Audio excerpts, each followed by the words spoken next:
Okay, week 4. I only spent a few days this week working on the game, but other things came up. I did get a lot done behind the scenes, though. Gameplay-wise, you're not going to notice a ton of differences. Everything's mainly under the hood. I'm going to explain what I've worked on, and hopefully, in the next few weeks, I'll have most of that under the hood stuff done. And we'll start to see some real drastic changes in gameplay with each week's video.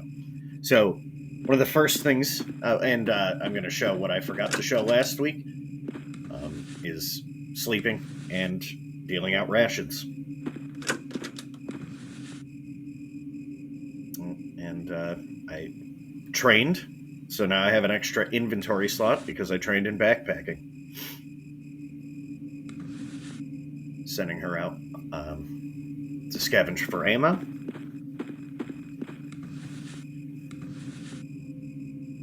Now I'm going to show off.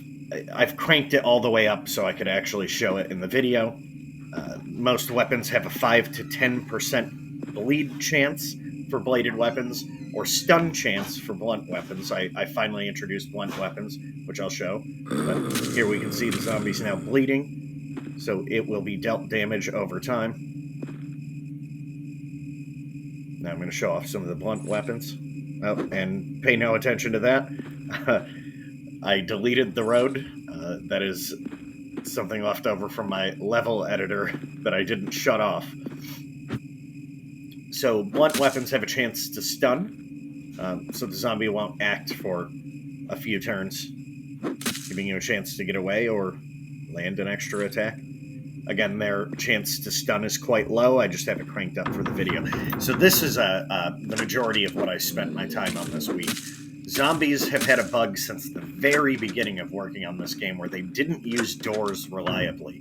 It took me about 5 hours to solve this bug, but now, as you can see, zombies will pursue you through doors and there is no issue.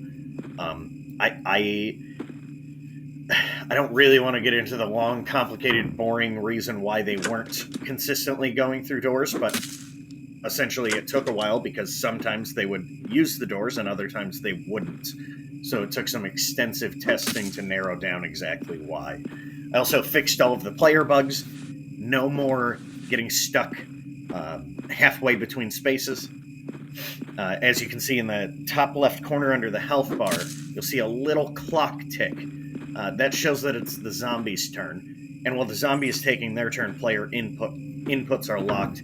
This has also prevented a lot of bugs. You can't mash on a bunch of different buttons and end up in between spaces. That was also something that you could do that I never really got into.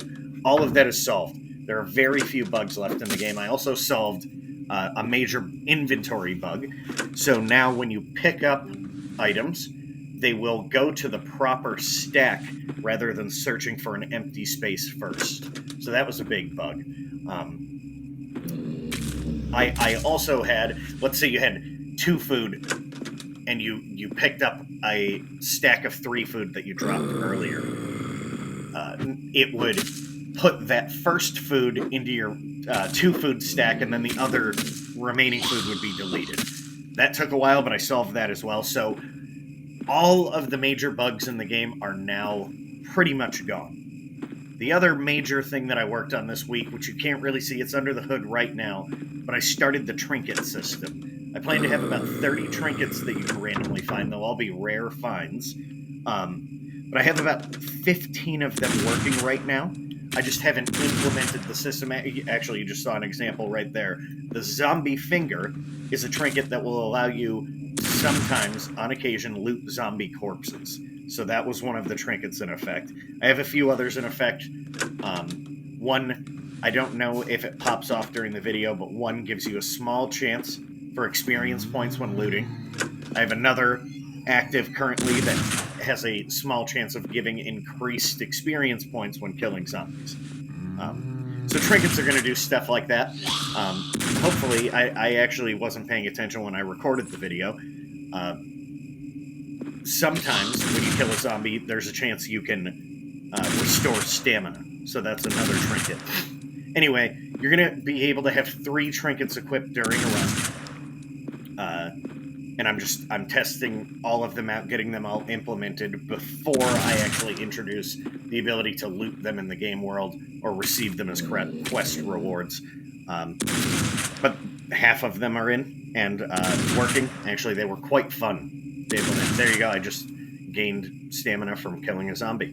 That is one of the trinkets that you'll be able to find. So, yeah, like I said, a lot of stuff under the hood, but I am reaching a point now where I have very few things left to do in regards to getting these systems and bugs and all of that worked out. And then from that point forward, I can really just push forward on content, adding new mission types and new maps, new zombie variants I really want to get into.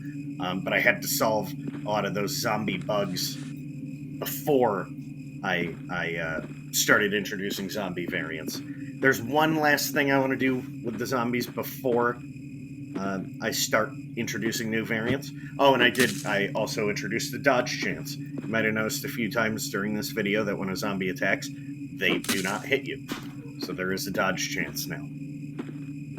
I probably need to add some more visual cues for that, but level done screen still looks like hell. I'll get to it eventually. This is all stuff down the road. I just want to get everything in place and working before I start fine-tuning things like that. Relatively short video, I guess. Maybe average length. But yeah, that's really all I have to talk about this week. A lot of bug fixing, a lot of under-the-hood stuff. Hopefully next week's video will be a little more exciting.